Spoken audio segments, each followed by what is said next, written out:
Hello, welcome to my presentations, and let's get started.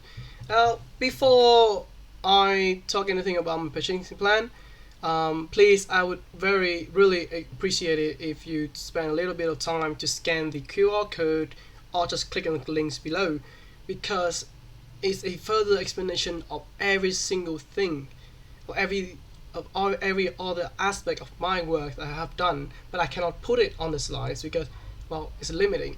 And I would really appreciate it if you do that, and it's really easier for you to understand what I'm talking about when I go further down into the slides. So please, again, scan the QR code or click onto the links. Both of them works very well. So Nestle. Nestle is a why choose Nestle? Nestle is a global food and beverage company, which their most important business is coffee. And in this case, I chose soluble coffee, and the materials that I'm going to, purchase is going to be robusta green coffee beans, because it in every single product that they have. So my purchasing plan is simple. Before I do this, I just ask one simple question: what does Nestle need about these beans, right?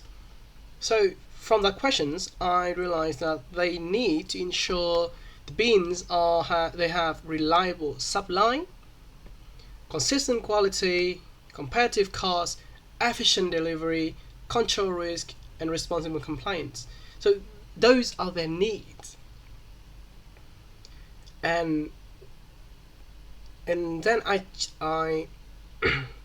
from the needs, I translate them into, okay, that was Nestle needs, right? I have to translate them into the suppliers' demand for suppliers, because I'm scoring suppliers, right? So from those needs, I figure out that it should be examined the capacity and continuous support, the quality and specification compliance from the needs, right? So commercial competitiveness, of course, logistic and delivery capability, risk and resilience profile, sustainability, traceability and compliance, and strategic sorting fit. And from those criteria that I just translate from the needs, it's going to be the base of my scorecard. Here you can see it's the very base of my scorecard. So my scorecard have 7 criteria. And when I do the scorecard, I got into a problem. It's a very common problem. It's like, how can I score it in a scale of 100? Because, like, what is the difference between 85 and 87? I mean, there must be a reason for that. There must be something that I can base on. So for each criteria, and okay, remember to look at the straight lines, look at the rows, because I'm doing it in rows, one single rows. And and again, please follow along with the docs, the link docs, because all the explanation about the indicators are written in the docs. I cannot put it on the slide. I'm sorry, this is not really convenient, but please. Okay, so for each criteria, I divide into 3 indicators. You can see here, A, capacity and continuous support. Have 1, that's the indicator. Have 2, this is an indicator.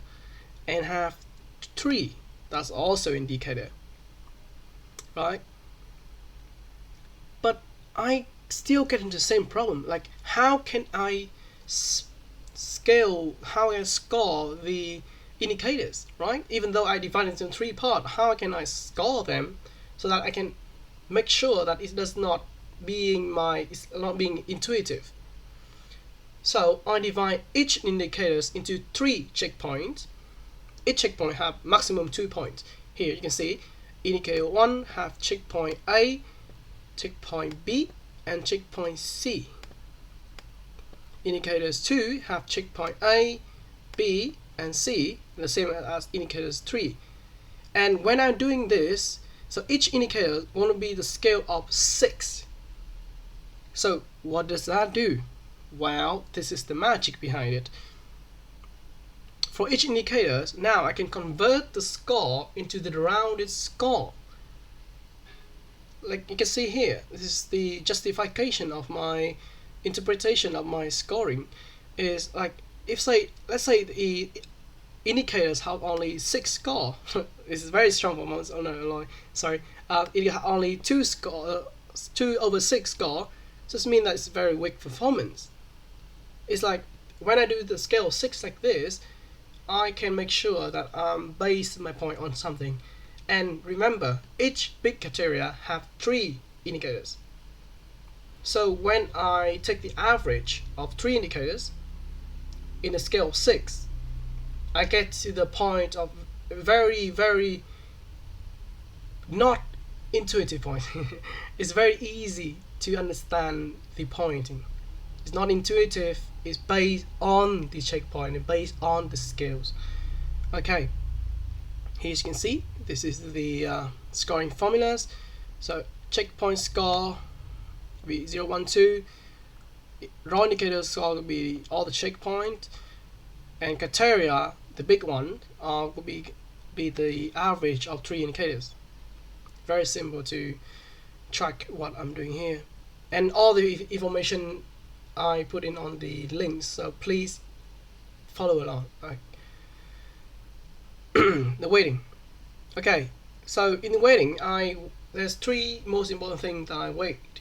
There's quality, capacity, and price, commercial competitiveness. But I didn't put price at its first. Why? Because for Nestlé, quality is much needed more, because it directly affects the manufacturing, directly affects the product, directly affects the consumer. So quality should be the weighted most, and then capacity also weighted higher than price. Why? Because the whole networks of Nestlé is big, it's enormous, and if there's disruption at some point, it will be very dangerous, and it's very critical to prevent supply interruptions and supporting production. And then I go to the third important, I go to commercial competitiveness, because price is still very important part, and the rest I put lower score. Okay, now I choose these 5 suppliers. Remember, those 5 suppliers, I didn't choose them because they're big. No, I choose them based on 2 reasons. First, they fit with Nescafe, and second, it has enough public documentaries that I can find, that I can score, because if not, I cannot make it up. I cannot make things up. And every single supplier here, I score them based on the website and based on the documentaries, everything on the slide, everything on the docs. You can read it further, but that's my justification. And you see here, the rank is after the adding the score, I have the ranking. And well, let's go to the final. So my final selection is LDC. LDC achieved the highest final weighted. It shows the strongest overall balance across every 7 evaluation criteria. As you can see here, LDC score is very, very close to each other. 100, you can see here, 100, 88, 88, 94, 83 is very close. And LDC also demonstrated strong presence in most major Robusta productions. And compared with other suppliers, LZ has very significant, has fewer significant weakness, and suppliers satisfy all the purchasing objectives. But it's also noted that although LDC is selected as the preferred suppliers, but in real life, it's not really recommendable to just choose one supplier. So I make its strongest alternatives, and a multi-sorting strategy should still be maintained to reduce concentration risk. And while in Nescafe case, they might need to have more suppliers to ensure that not just the quality, but the capacity to continue their productions. Okay, and that is the end of my presentation. Thank you for your time. Hope you have a great day.